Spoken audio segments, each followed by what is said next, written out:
Well, tonight we're going to look, Lord willing, at chapter 16 and 17. And Deuteronomy, remember this is the second telling of the law. So we've already studied this stuff in Exodus, Leviticus, and Numbers. But now that first generation is gone, this is the second generation. Of course, exception, Joshua and Caleb are still around.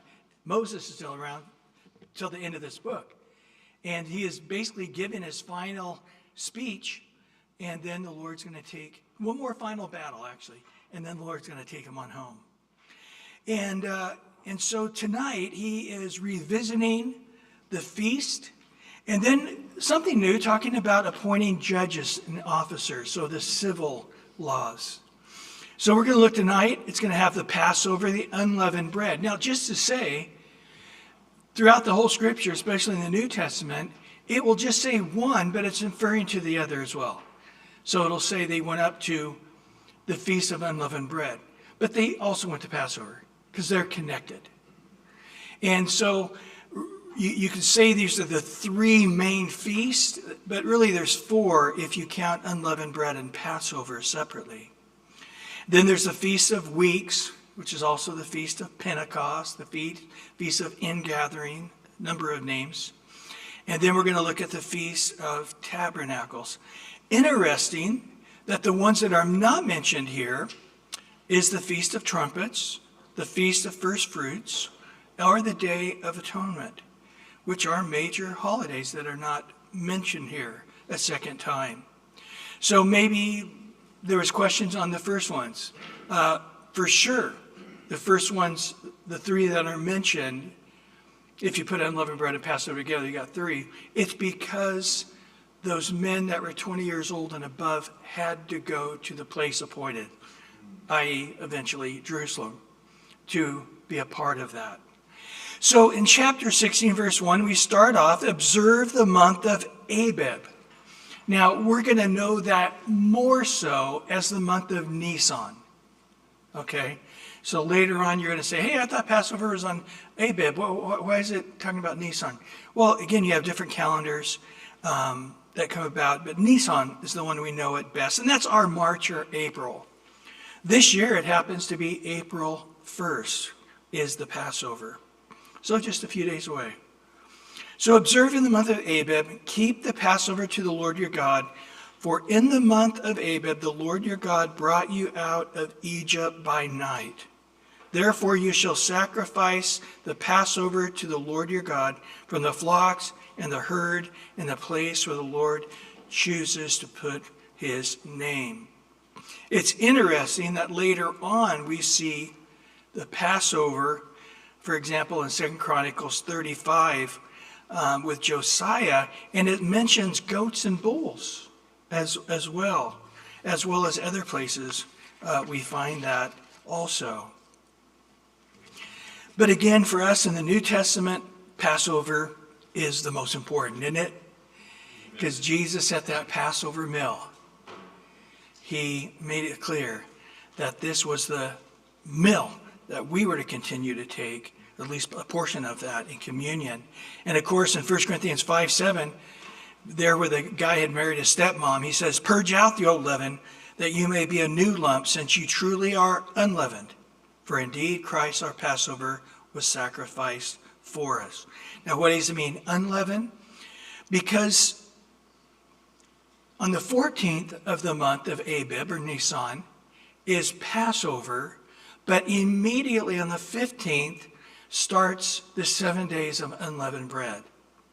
And before you can start the day of unleavened bread, you got to get rid of all the leaven out of your house. But since Passover is a Sabbath day as well, it's really before Passover. But the day doesn't start until the day after Passover. You understand what I'm saying? So we are called into our Passover, Jesus Christ, unleavened, which represents sin. And so he tells us here in verse 3, you shall eat no leavened bread with it. 7 days you shall eat unleavened bread with it. That is the bread of affliction. For you came out of the land of Egypt in haste, that you may remember the day to which you came out of the land of Egypt all the days of your life. No leaven shall be among you in all your territory for 7 days, nor shall any of the meat which you sacrifice the first day at twilight remain until morning. So he says, guys, we're going to go back now to Passover in Egypt, which if any of these people alive could remember, they were kids at the time, right? Except for Joshua and Caleb. And he said it was a matter of practicality that we had unleavened bread. Because the bread they made, they didn't have time to sit around and wait for it to leaven. But also, it represents sin, as we'll later see. But here he said, it represents affliction. Now, if you look at the unleavened bread that they have today, you'll see there are stabbings in it, right? Holes in it. And then across it's like a scratching. It's amazing how it does really represent the beatings of Christ. But for them, it represented the affliction of being in slavery in Egypt. And again, when you're done with the Passover meal, what you don't eat, you got to destroy in fire. You can't let it continue. It's done once, and that's it. It's over. You have the Passover, and the meal is completed. And of course, the original one was how God delivered you out of Egypt. So he says, for now on in your history, when you take of the Passover, you are to remember back to the time you were in slavery in Egypt. I want you to remember back the time you were in bondage and how God took you out. The Passover meal was a time to stop and contemplate and remember. What did Jesus say when he was giving at the very end? Now, at the very end of the Passover, I don't want to go into it tonight, just the time wasting, but they had a little piece of bread that they would hide in the house, and they would find it. It's called the afikomen. And they'd take a little piece of bread, and then they would take that second middle piece of the three. So at the beginning of the meal, you have 3 individually wrapped unleavened pieces of bread. For whatever reason, they have no idea why they do it to this day. They take the second piece out from underneath the 2, break it into little pieces, and take one piece and they hide it in the house. And towards the end of the meal, they tell the kids, go find it. So the kids go through all the drawers and they're seeking through the house to find it. And then one of the kids comes back and brings it. And when they bring it back, he opens that piece and everybody gets a little tiny piece of the broken up unleavened bread. And this is the point where Jesus says, this is my body that's been given for you. Take in what? Take and eat in remembrance of me. It's a memorial. So he's saying for us now in the New Testament, yes, we can remember back if we went all the way to Egypt. For us, we're supposed to remember back what it was like before we came to Jesus. Before we have that moment in time where God took us out of bondage of our Egypt, whatever that may be, and brought us into the life of unleavened bread. Now, he goes on to say here,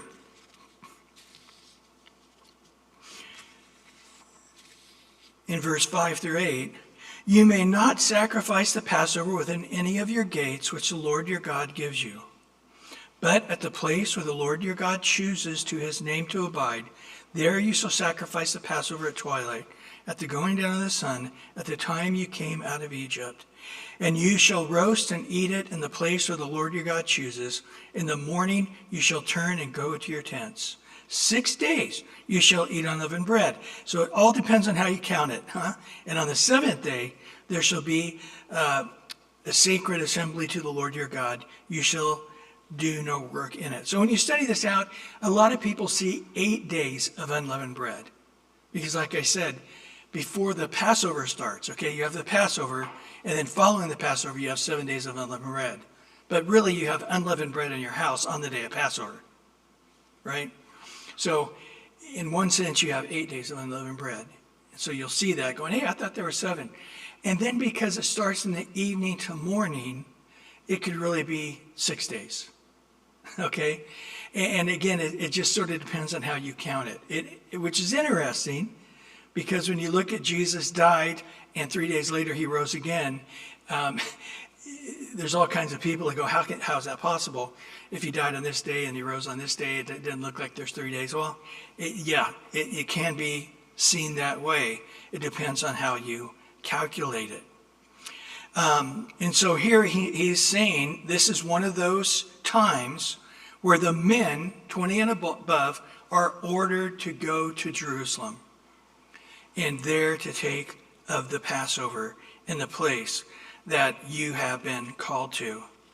Well, skipping on down to verse 9 to 10, you shall count 7 weeks for yourself. Begin to count the 7 weeks from the time you begin to put the sickle in the grain.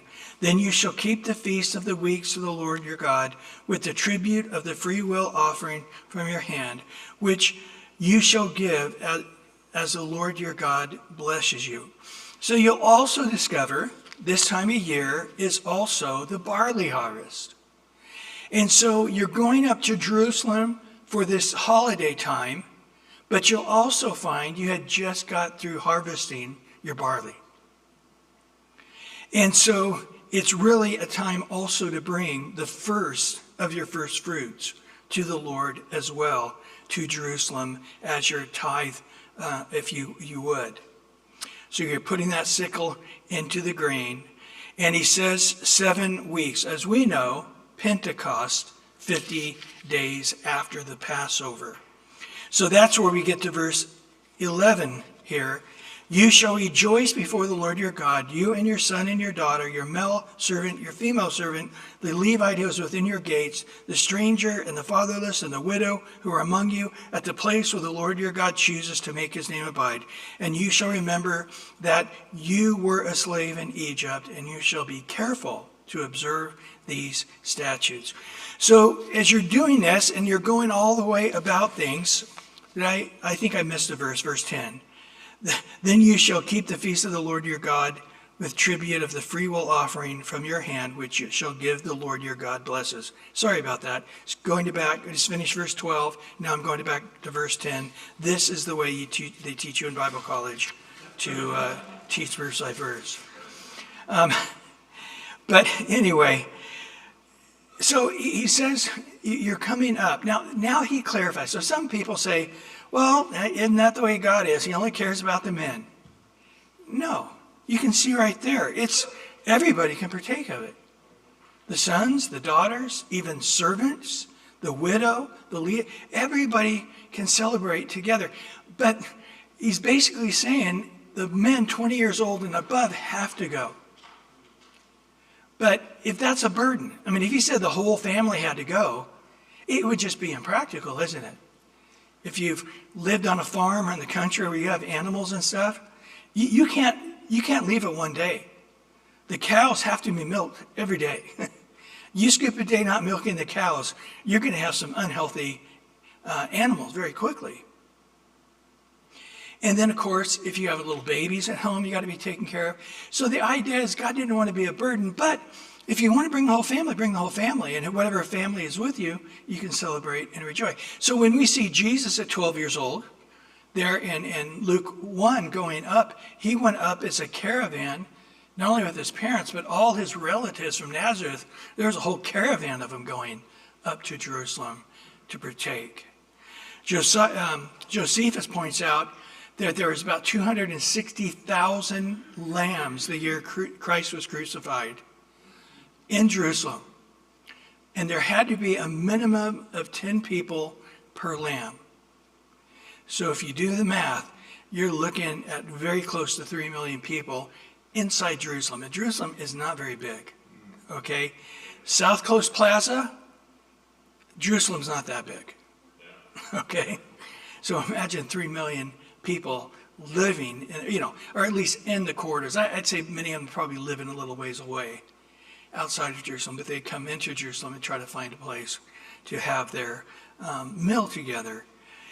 And so he says, you're going to rejoice. When you're bringing your barley harvest up, and then later at the Pentecost, you're bringing your wheat harvest up, You're going to rejoice. You're not going to go, oh, we got to take this. No.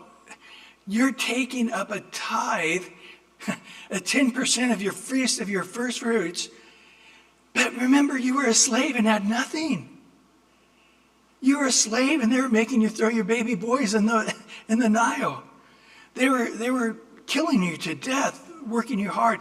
So you're now got your own place, your own farms, and praise the Lord, you have a tithe to bring. Praise the Lord, you still got 90% back home. You need to look at this in reference to where the Lord brought you out of. And so don't let this be a burden. Don't think in those terms, but rejoice. So this day of Pentecost, it's also known as the Feast of Ingathering. It has a lot of different names to it, but it's the barley harvest. So you have the wheat harvest, and then 50 days later, or the barley harvest, and 50 days later, you have the wheat harvest. And he says, when you're there, you're rejoicing.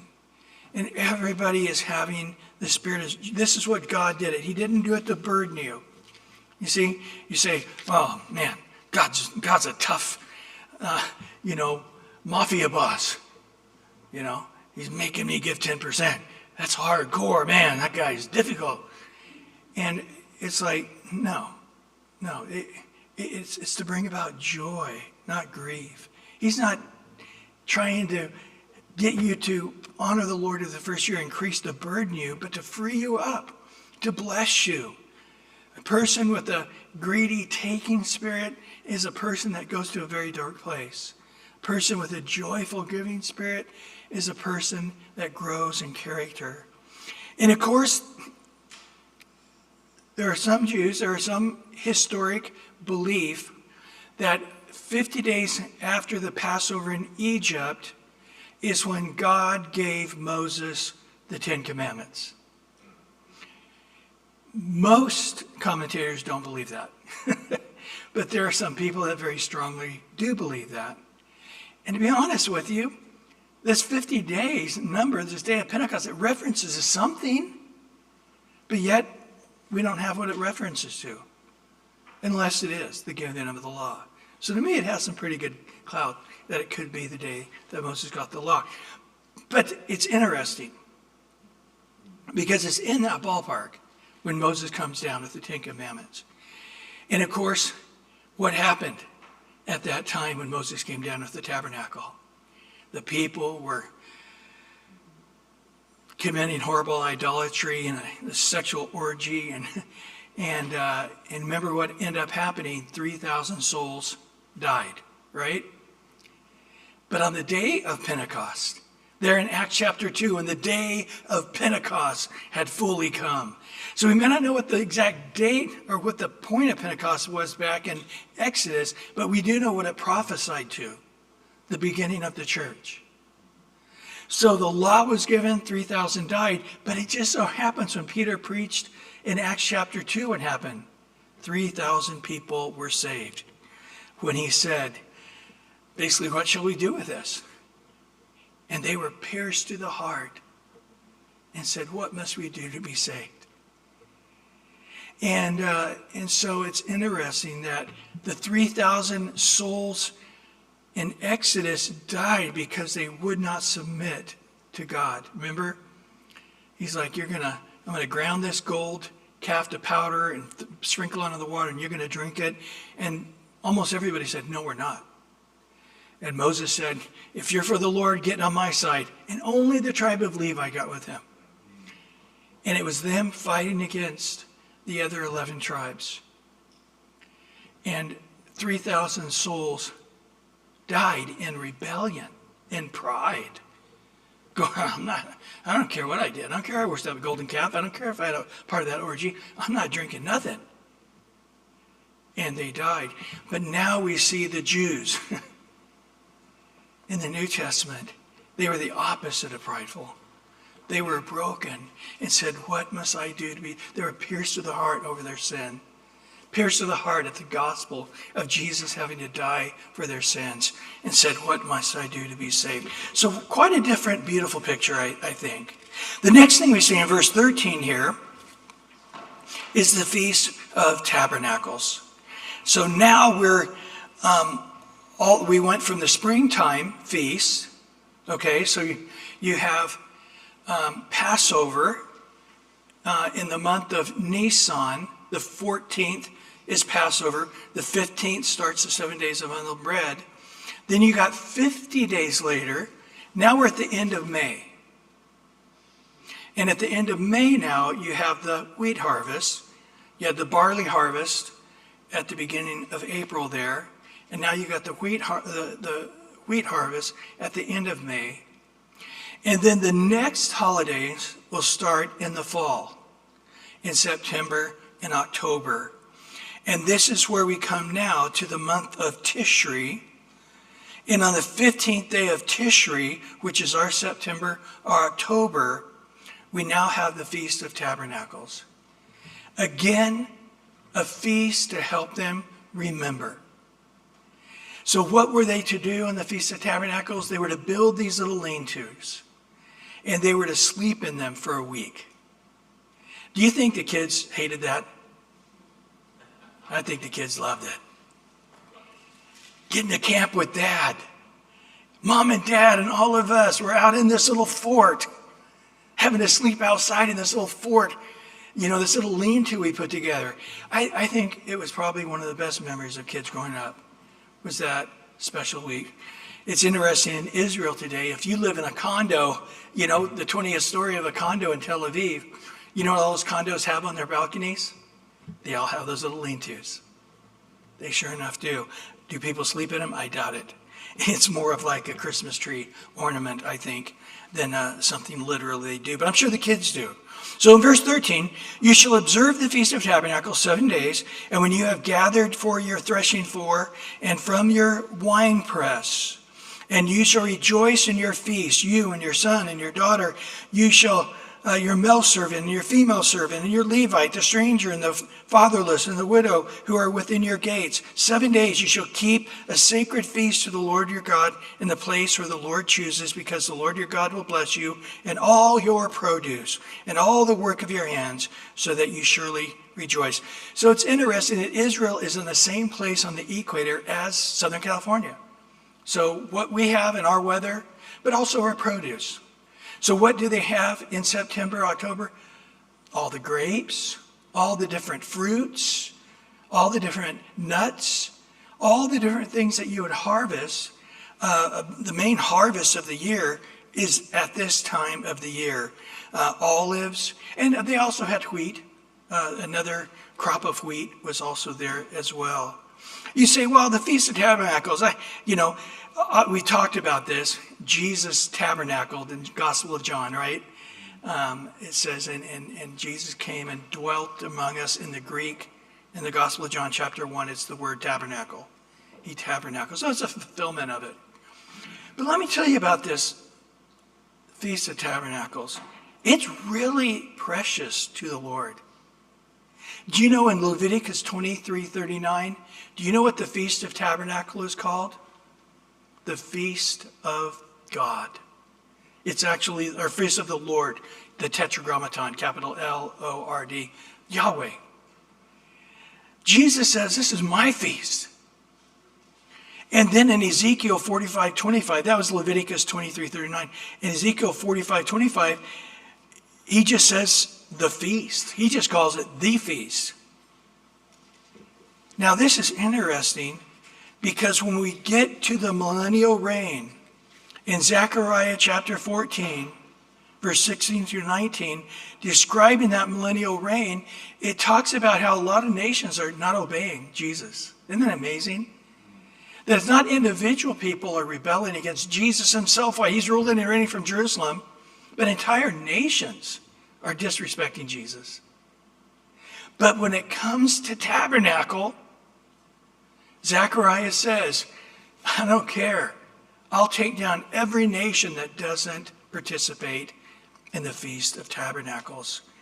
There in Zechariah chapter 14, verse 16 through 19, the Lord strikes the nations who do not come up, one of the feasts that the men 20 years and older to do. the Lord will strike the nations who do not come up to keep the Feast of the Tabernacles. This shall be the punishment of Egypt, the punishment of all nations that do not come up to keep the Feast of Tabernacles. So interesting that in the millennial reign is the complete fulfillment of tabernacles with Jesus himself in Jerusalem. Well, verse 16 and 17, we're making good time here. 3 times a year, all your males shall appear before the Lord your God in the place which he chooses. At the feast of unleavened bread, i.e., including Passover here. At the Feast of Weeks, also known as the Feast of Ingathering, also known as the Feast of Pentecost, and the Feast of Tabernacles. 1, 2, 3. These are the 3 ones that the males have to be a part of. So if you think about it, if they go up to Jerusalem for Passover, but yet they got to come back either for the Feast of Weeks, or they stay there for the whole 50 days. It's interesting. They may actually be up there for a couple of months or more, and then go home and then come back in the fall, September, October, to the Feast of the Tabernacles. They shall not appear before the Lord empty-handed. Each of these feasts in April, May, and then later at the end of May, the Feast of Tabernacles, March, April, and then later at the end of May with Pentecost, and then also in September. All these are times of the different harvests, barley, wheat, and then all the various produce. Every man shall give as he is able, according to the blessings of the Lord your God, which he has given you. So this is a time of great feasting. This is a time of great joy. This is a time where you're coming to see your family and your friends and say, look at what God has done. We were slaves in Egypt. We had nothing. We were being tormented and tortured and our male children killed and there was no future. And now look at us. We're in the land flowing with milk and honey. And look at this giant amount of wheat, all this barley I'm bringing. Or if it's too far to travel, remember we looked at last week, they could exchange it for money and bring it up in money. And so this was a time of rejoicing. And then 18 to 20 here, you shall appoint judges and officers in all your gates. Now, as we go through, you're going to see, oh, they went to the gates. Why did they go to the gates? The gates were built where the rulers of the city would dwell. There's a great city that's been found, and they've rebuilt it back up in Dan area by the great oldest gate in the world that dates back to the time of Abraham. But they have the entrance of the gate, and then there's a ledge. So the gate, it was sort of like a maze, because when the enemy tried to attack, you didn't want to just open the gate and there's a city. You had to go through a little bit of a maze to get into the city. And in one little section of that maze was basically a long bench that was a part of the wall. And that's where the wise men of the gates, or the judges or officers, which the Lord your God gives you, and according to your tribes, they shall judge the people with just judgment. Verse 19, you shall not prevent justice.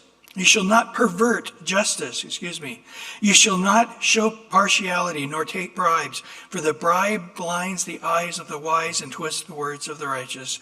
You shall follow what is altogether just, that you may live and inherit the land which the Lord your God is giving you.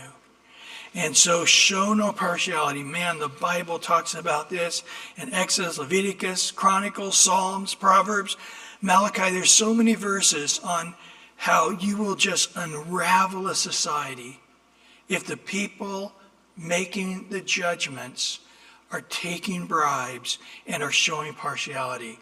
Oh, you're my buddy, I'm going to go with you. You're rich, I'm going to go with you. Or you're poor, I'm going to go with you.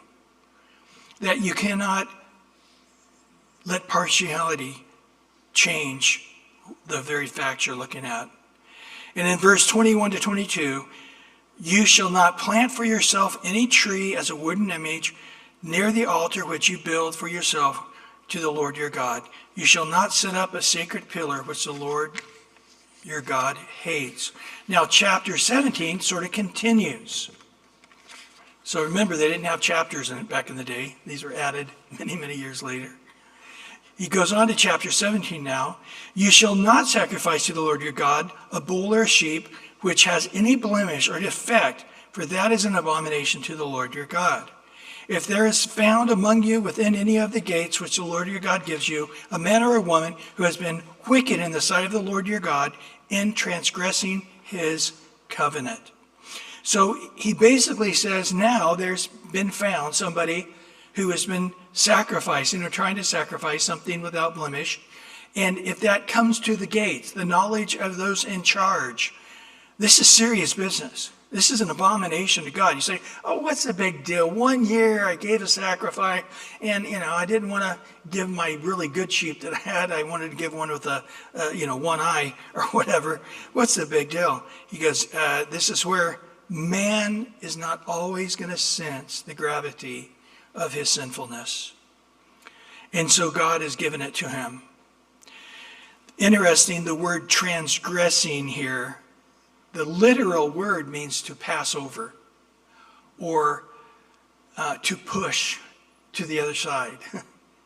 So it's, you have an iniquity, a sin where it's like in the moment, I had no plan, but all of a sudden I got angry or I got lustful or I got whatever it is in the moment, my emotions took over. Then there's the plotting and the planning to sin.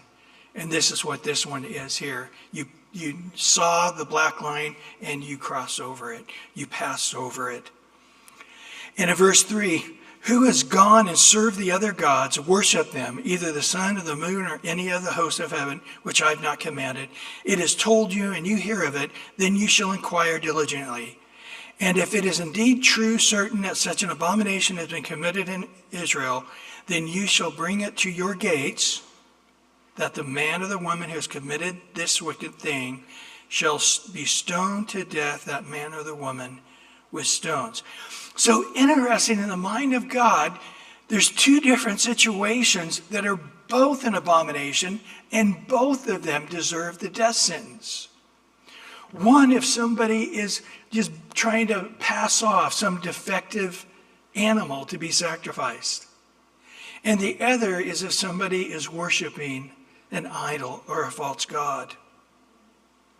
Both of them are a death sentence. And we've talked to this going through Hebrews, that there was no sin for transgression, right? There was just a death sentence. There was a sacrifice for unintentional sin, but purposeful sin, death sentence. And so you shall stone them to death, man or woman, with stones. Again, no partiality here. And so this is him teaching them the principles of judicial, civil justice. It's interesting. We hear God's heart on this. In Malachi chapter 1, verse 8, he says, and when you offer the blind as a sacrifice, is it not evil? And when you offer the lame and the sick, is it not evil? Offer it to your governor. Would he be pleased with you? Would he accept you favorably, says the Lord of hosts? And of course, I love this later on with King David, when he is trying to stop the plague from counting the people. And above his house is this place where he is to offer a sacrifice. And he runs up there, and it just so happens that a Jebusite guy, because the city of Jerusalem was the Jebusites, was there, and he was using this big giant stone to thresh out his grain. And David comes up and says, hey, I need to offer an offering now to stop this plague. Of course, ended up killing 70,000 guys. And he goes, hey, it's yours. And David, rather emotionally heated, said, no, I will never offer a burnt offering to the Lord my God, which that would cost me nothing. No. And you say, David is a man after God's own heart. When you're studying the life of David, there's certain moments and you can sense like, whoa, the Lord is speaking profoundly through something that sort of wasn't a big deal, sort of a side point to the story, but yet it's this eternal truth that we are not to serve the Lord with that which cost us nothing. Jesus said it, right? If you want to follow me, you got to carry the cross. If you want to follow me, you got to lose your life in this world to gain it in life to come. And so, again here, if you do these covenants, you shall die. There's several times in Leviticus 24, he talks about stoning people to death. In Deuteronomy 21, 22, we're going to see some more of this. In Joshua 7, we actually see it rolled out. A guy being stoned to death for his sin. And there it says in Joshua 7 that afterwards you're to burn his body. Well, in verse 6 and 7 of Deuteronomy 17, continuing on here, this is information to the civil government, the civil authorities. Whoever is deserving of death shall be put to death on the testimony of 2 or 3 witnesses. He shall not be put to death on the testimony of 1 witness. The hands of the witness shall be the first against him to put him to death, and afterwards the hands of the people. So you shall put away the evil from among you. So there's some real teeth in here. First of all, this is a civil law. Okay? So some people say, oh, stoning to death, that's what God wants. No. This is actually the civil authorities. When you had judges, they didn't enact these civil authorities. The judge was a civil authority. Then later when they had the kings, they didn't have these civil leaders. The king was a civil leader. So it's actually a very short time you actually have these civil leaders. And then, of course, when they come back from Babylon, they create a whole new system with the Sanhedrin. That was a very, very corrupt system. But yet, he says, civilly, this is how you have to have a society. And just to let you know, guys, it's a fact. When you do not punish certain things with a punishment that fits the crime, the society will implode. If you do not punish murder, if you do not punish stealing, if you do not punish lying, especially in court under oath, and of course, did I say murder already? There's actually 5 things. I can't remember what they are right this moment, but rape, I believe, is one of them. If you do not punish these things, almost all of them to death, then you will have more of that crime if the punishment doesn't fit the crime. In Numbers 35, 29, 30, remember what he said there? These things shall be a statute of judgment to you throughout your generations in all your dwellings. Whoever kills a person, the murderer shall be put to death on the testimony of witnesses. But 1 witness is not a sufficient testimony against a person for death penalty. But what's interesting in Deuteronomy 17, he says, the first guy who testifies, the first witness, he needs to understand he's not going to walk away from the court and the courts will deal with the death sentence. No, you are there and you're the one who cast the first stone. Well, I'll be a witness. Okay, you realize you're going to be casting the first stone. That's a whole nother, that's got some teeth in it, huh?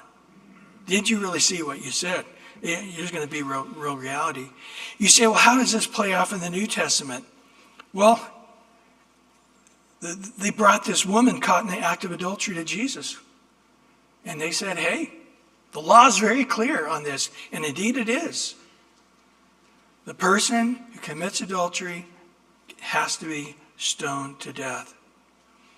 And did Jesus say, keep the civil law? No, he didn't. In John 8:7, he says, when they continued asking him, he raised up and said to them, he who is without sin among you, let him throw the stone at her first.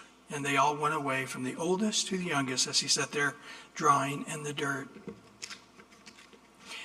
And so a couple of things here is, the civil, just like the dietary laws of the Old Testament we talked about, and I would say also the civil laws of the Old Testament, they may be wise, but they're not equal to every situation. Okay, I do not think we have to take the civil government set up in the Old Testament and bring it into the New Testament. Now, did our forefathers do that of our country? They absolutely did. You can go back and look at the statements of our early forefathers of our country. They did use the civil laws to help them, guide them. They didn't take them exact, but they let them guide them on how they should put together our judicial punishment in our system. And so in verse 8 to 13, if the matter arises which is too hard for you to judge, between degrees of guilt for bloodshed, between one judgment or another, between one punishment or another, matters of controversy within your gates, then you shall rise and go up to the place which the Lord your God chooses, which we know eventually is Jerusalem, right? And you shall come to the priests and the Levites, to the judge, in those days, and inquire of them, and they shall pronounce upon you the sentence of the judgment. So when you're in a village or you're in an area and it's all your family, right? All the tribes broke off in their families. So it wasn't like, hey, this guy murdered somebody or raped somebody, or it's like, he's somebody's cousin there, okay? Probably one of the judges in your cities is probably his uncle or cousin or maybe son, or they're all connected. And so the judgment that they are supposed to get versus the judgment that the judge is willing to give them because of this connection can be different. And so you have a series of judges going, hey, let me tell you, last year, same thing happened, and you got to put that guy to death, and now you're wanting to not do that here because of your connection to this person. You're not seeing it clearly. And so if for some reason the judges at that gate couldn't come to a consensus, they would take it to Jerusalem to another court, and they would agree before they went, whatever they say, that's the final word on the subject. We will come back to our home, and that is what we shall do. And so in verse 10, you shall do according to the sentence which they pronounce upon you in that place which the Lord chooses, and you shall be careful to do according to all that I order you, according to the sentence of the law in which you instructed you, according to the judgment they tell you, you shall do. You shall not turn aside to the right hand or the left from the sentence which is pronounced upon you. Now, verse 12, the man who acts presumptuously, transgress, one who did this sin, will not heed the priest who stands to minister there before the Lord your God, or the judge. That man shall die. So if you got a guy coming up going, I don't even know why I'm here. I don't even know who you guys are. I don't know why they think that you guys can decide my future. And he is not submitted to that authority that's been put together there at Jerusalem. It didn't matter what he did. That's a death sentence because he did not submit to this system of authority, the civil system authority that God had set up.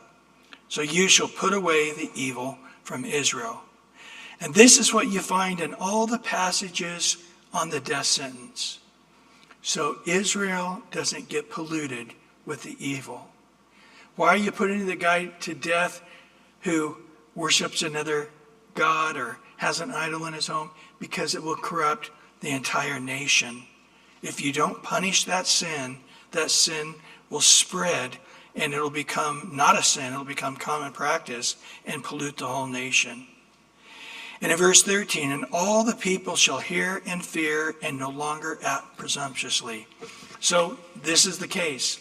If you have a punishment that fits the crime, you'll stop that crime. I mean, not completely. But if you don't have a punishment that fits a crime, you'll have a lot more of that crime. So if a guy says, man, I want to murder that guy that upset me, I'm going to go kill my neighbor.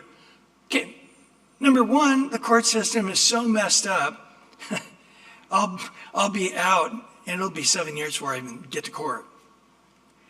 And then they got to prove all this, and chances are they'll plead it out, and I'll get 5 years, be out in 2.5 years. So I'm going to roll the dice, because I just want to kill that guy.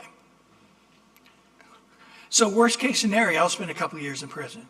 If I get through the court system, if they can find me guilty, and I'll probably plead it out way before that and get a slap on the hand. So you're going to have a lot more murders. And the same with rapes. You know, it blows my mind that some girl who got raped could literally 3 years later be walking through the mall and walk by the guy that raped her. He got 18 months. How can that girl ever heal? How can she ever feel safe in society? This is what's going on. Well, changing gears now, verse 14, we're looking at the principles of the future kings. There's so much to learn in this.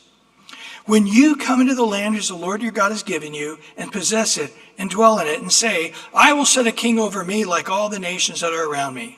You shall surely set a king over you whom the Lord your God chooses, one from among your brethren, who you shall set as king over you, and may not set a foreigner over you who is not your brother. So we see the effects in our own government, our forefathers of our country. One of the reasons we didn't never have a foreigner. If you weren't born in America, you can never be a president. This is it right here. So we see a lot of the civil things. But he says, you're going to ask for a king. But there's not going to be any vote. I'm going to be the one picking who the king is. You're not going to pick the king. I'm going to pick the king. So it's interesting, though, when we go back in Genesis, all the way to Abraham, about 600 years early, but around 500 years of history without any kind of king, we see it being prophesied. Abraham, when he was 99, when his name was Abram before it was changed to Abraham, God said in Genesis 17:6, I will make you exceedingly fruitful, and I will make nations of you, and notice, kings shall come from you. In verse 16 of Genesis 17, I will bless her, and I also give you a son by her. Then I will bless her, and she shall be a mother of nations. Kings of peoples shall be from her.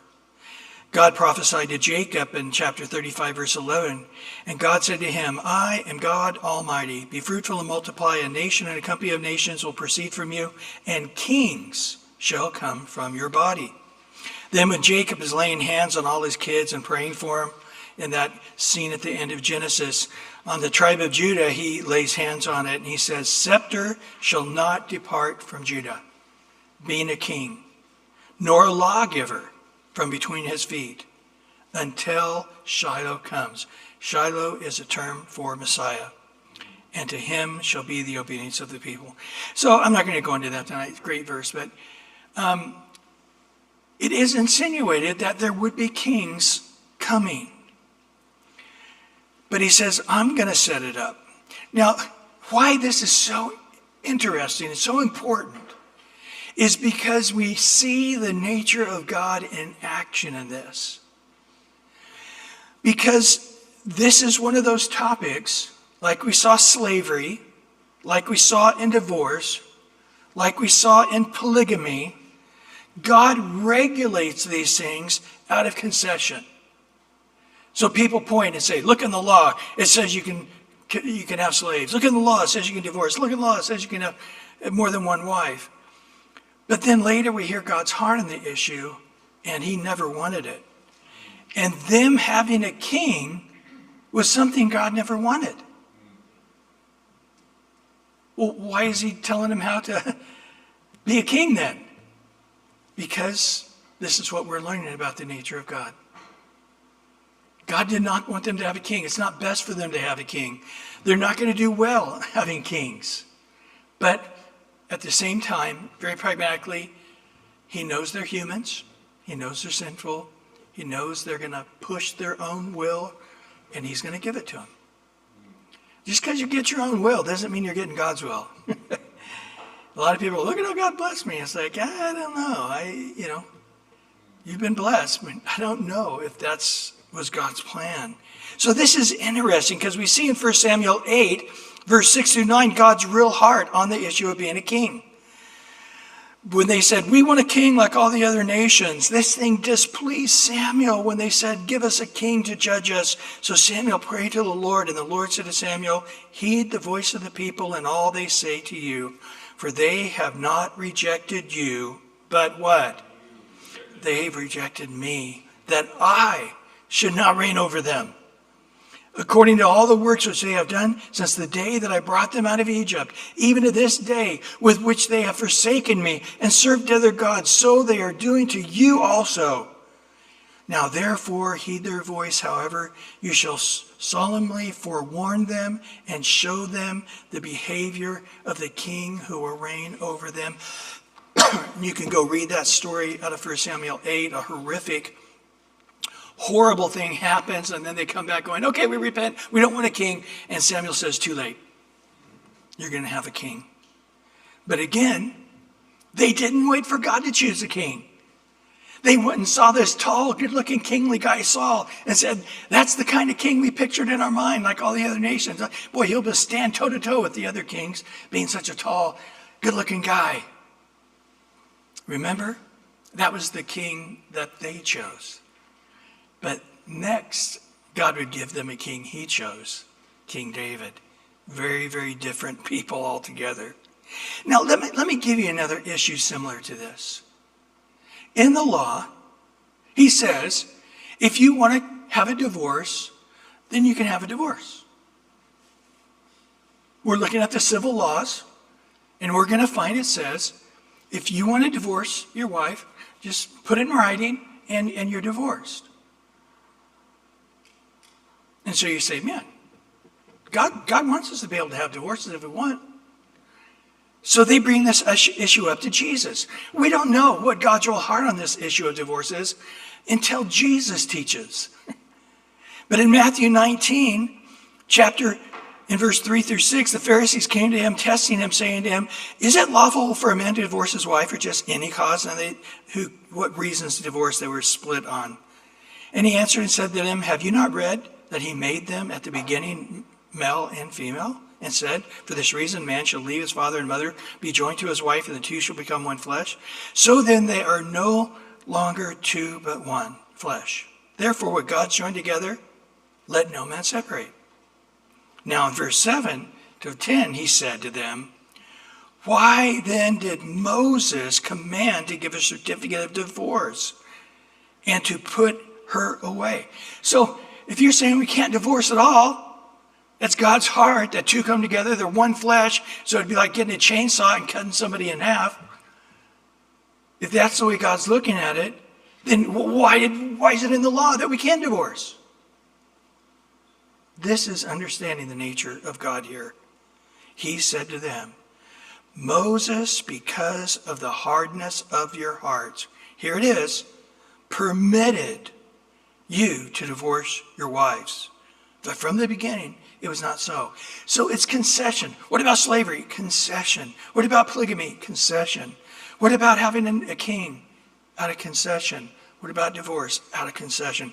This was not God's perfect will. He just knew he could only bend the branch so far with these people or it'd break. He knew if he said no polygamy, no slaves, then they just say, okay, I'm not going to be a part of Israel. I'm out of here. As soon as you get to the promised land, I'm breaking off from Israel. I don't want to be a part of this nation anymore. It's too stiff. And then he goes on to verse 9 to say, I say to you, whoever divorces a wife for sexual immorality, marries another, commits adultery. Whoever marries her who is divorced commits adultery. His disciples said to him, if such is the case of a man with his wife, it's better not to marry. Which is exactly what Paul says in 1 Corinthians 7, isn't it? This is a giant commitment, and especially as we get to the last days, it may not be a commitment you want to make it at all. Now, some of you who are divorced, some people listening online or listening to this 10 years from now are going to go, oh no, what do I do? Do I divorce my spouse that I should have married? Or I divorced and I've been married 3 times since then or whatever. You know what? It's going to be judged. On the day you stand before God, you may have lack of reward. I don't know. God's going to judge all that we do in our bodies, good and bad. I'm not saying judge for condemnation, but judge for reward or lack of reward. It's not honorable. But as Chuck Smith said, I'm a pastor. God did not make me a religious Pharisee or Sadducee or a lawyer. I'm not going to say, okay, let's look at the Old Testament law and decide whether you can marry or remarry or divorce or not. It's like you are standing before God and giving an account what you're doing in your body. And there's a lot of gray areas going, is it permitted or not permitted? You know, I mentioned this before of a person, and this is many years ago, but it was a guy who came home and said, hey, I'm going to start dressing up like a woman at home. Or actually, I want to dress up like a woman, go out on Friday nights and dance, and I'm not going to commit adultery. I'm going to be faithful. I just want to, you know, that's who I feel like I'm in. And then eventually, hey, I want to be at home. I want the kids to see me as a woman. And that's where the lady goes, okay, we're not going to do this. And she divorced. They got divorced over it. And several years later, and she was like 25 with 2 kids, she met a guy in the church, and some of the people are going, hey, you can't remarry. You never actually committed adultery. And it's like, well, I know, but he dressed up like a woman and he adulterated them, you know. And she's like, yeah, I have peace in my heart that I can remarry. It's like, well, you know, we're going to kick you out of the church if you do because you don't have grounds. You know, like a bunch of lawyers, a bunch of religious lawyers. And it's like, no, we're not. You're making the call for your life because you're going to stand before God. And if the Lord's giving you a piece on that, then do it. But, you know, I just come back because for me and my house, for me, I think one certain way. I'm not going to put it on other people. But nevertheless, this is a difficult subject. But when it gets down to it, yes, it's permitted in the Old Testament. Yes, it's permitted in the New Testament. God hates divorce. He doesn't ever want it. It does happen. So I don't want you to have a king. But, okay, now, when you have a king, here's how it's to work. It's like, hold it. You don't want us to have a king, but yet you're going to put all these guardrails for when there is a king. Isn't that what he did with slavery? He built the guardrails around slavery until people wanted to stay as slaves. They didn't want to leave. It was so good. In the same way with polygamy, the wife that was least loved, her kids got everything. How many polygamists do you think were around? Eventually, they quit doing it. Time of Christ, we don't see polygamy at all. So by concessions, he's able to stop these things rather than making a law saying, thou shalt not. He gives his heart on the subject. He rolls it out eventually. So if you get a king, when you get a king, it's going to happen because you're humans and you're going to want to be like other nations. You're going to not be spiritual enough to see that I am your king and to submit to me as your king. You're going to want a visible human king to be like all the other nations. When that happens, in verse 16, you shall not multiply horses for himself, nor cause people to return to Egypt to multiply horses. For the Lord has said to you, you shall not return that way again. Neither shall he multiply wives for himself, lest his heart turn away, nor shall he greatly multiply silver and gold for himself. So over in the Arab part of the world, they have horses that are the best in the world. They're you look at them and you just immediately go, whoa, this is the most majestic horse that's ever existed. And so he knew once kings start multiplying, they're going to make their way back over to Egypt at this time, where they would have this whole type of horse that would be very kingly, what the king would want. But of course, then they would want chariots. And it would be then not God being the one giving us victory, but it's us and our pride and our arrogance giving us our own victory by all our horses and chariots. That's why David said in Psalm 20, verse 6 and 7, now I know that the Lord saves his anointed, and he will answer him from his holy heaven with the saving strength of his right hand. Some trust in chariots, some trust in horses, but we will remember the name of the Lord our God. Then multiplying wives to yourself, So if David only had 8 of them, did he multiply or did he add? I didn't multiply. I just added. I don't know. You can justify anything, can't you? You can justify it. But sure enough, King Saul had 2 wives. David had at least 8 wives. Solomon had 700 wives and 300 concubines. The man truly went crazy. King Ahab had more than 1 wife. We don't know how many. King Rehoboam had 18 wives and 60 concubines. King Abijah had 14 wives. and King Joash had 2 wives. Solomon, of course, takes the case, doesn't he? He had so many horses, he had to build cities for his horses. He had cities where he just had everybody in the city was on the payroll taking care of his horses. We actually go to one of those cities when we go to Israel, there in Megiddo, looking over the valley of Megiddo. It's one of the horse cities of Solomon. It says in 1 Kings 4:26, Solomon had 40,000 stalls of horses for his chariots, 12,000 horsemen. In 1 Kings 10:28, Solomon had horses imported from Egypt, and from Tive, and the king's merchants brought them to that place at the current price. Wives, 1 Kings 11:3, he had 700 wives, princesses, 300 concubines, and his wives turned away his heart. Do you think he had exactly 1,000? Or it's like there's a point going 700-ish, 300-ish, give or take, He married one and the other one died. I can't keep count anymore, but it was somewhere in that ballpark. And then gold and silver. Solomon surpassed all the kings of the earth in riches and wisdom, it tells us in 1 Kings 10:23. In 1 Kings 10:27, and the king made silver as common in Jerusalem as stones. Have you ever seen a penny on the ground and go, it's not worth me bending over to pick up the penny? Of course, now that they're not being made anymore, it may not be the case in the future. A penny, I haven't seen one of those in 20 years. But that's the way silver was. Could you imagine seeing a silver coin and saying, it's not worth me bending over picking it up? That's how wealthy it was during the time of Solomon. Of course, we know the end of the story, don't we? In his older age, he wanted to please all these pagan wives.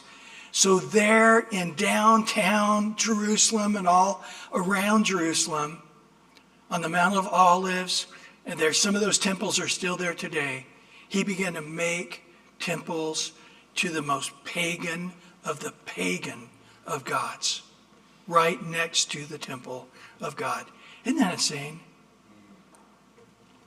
No different today.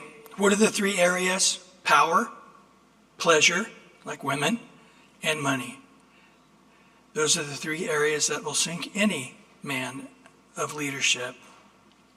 Well, in verse 18 to 20, finishing up here. And it shall be when he sits on the throne of his kingdom, he shall write for himself a copy of this law in a book from the one before the priest and the Levites.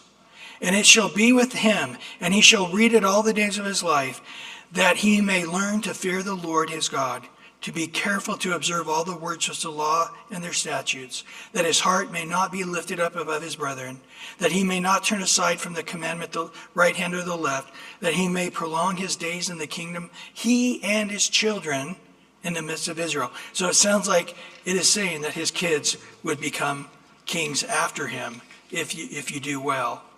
So you're to have your own personal Bible. So you're going to go to the priest, and the priest, it looks like the original 10 Commandments, or at least the laws that had been written out by the priest. He would have, and he would write them all out by his own hand. They would govern it, because boy, you can't make mistakes on writing this out. They would write it out on the scroll, and he have his own copy that he was to read every single day. Here's an important note. In verse 18 there, the word "a copy of this law." In the Greek Septuagint, many believe this is a mistake the Greek Septuagint makes. We translated "copy of this law," but it's actually the word "copy" is the word "second," or "twice," or "double," or "next." So he shall write himself a second of this law, or a double of this law. So in other words, he shall make it exactly like the other one. But this verse here, Deuteronomy 17:18, is where we get the title of the book. From this phrase. From this Hebrew word out of the Greek Septuagint, we get from the Greek that word, Deuteronomy, from this verse. The second telling, but he was basically to make an exact copy, a second exact copy. So I don't think there would have been a lot of copies around, but the king was to have one. And of course, he would fear God and he would keep God's ways. I have Psalms 1 here written out. I'm not going to take time to read it, but you can see David took this seriously, wanting to hide it in his heart. And of course, we see kings making some big mistakes by not knowing what's in it. Remember in 1 Chronicles 13 when David tries to move the Ark of the Covenant and he puts it up on the cart and he's having a big parade and Uzzah reaches out to grab the Ark and he dies. And David parks it over at Obed-Edom's garage and he gets so mad at God. And after a while, David goes to the scripture and he's like, nobody is to be looking at this thing. And I put it up on a cart for everybody to gawk at it. Nobody's to be touching it but the priest, and they're to only carry it. So you think David was just kicking himself? Going, I can't believe just one guy died. I can't believe there wasn't 80,000 people that died.